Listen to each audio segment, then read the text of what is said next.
3, 2, 1, ja!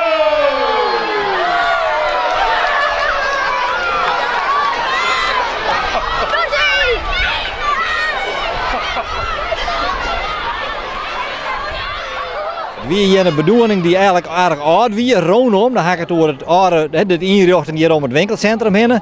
Maar we hebben heel veel nieuwe dingen die zoals een nieuwe roonweg aanleiding het dorp in, dus de boerstik wat gebeuren, zodat het verkeer er wat beter omheen kan.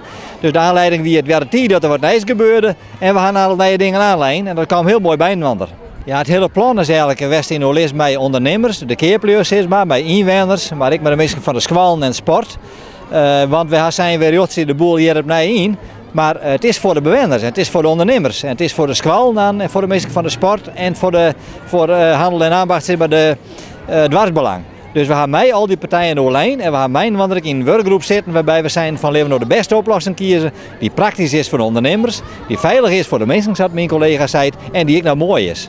Nou, het voordeel is dat we het nou weer heel mooi toegankelijk maken, dat we de parkeerruimte netjes inrichten, wat mijn collega zei, de rommeligheid er wat van.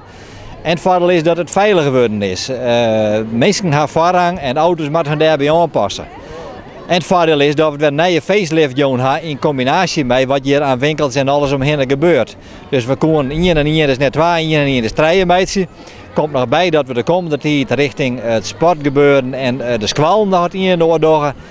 Dus ja, mijn wander hebben we hier een project gerealiseerd in jaren tijd, waarbij we zeggen van het is een heel mooi dwarburen en je kan mensen een breven zien, maar je kan ook mensen veilig oestritten en daar gaat het om.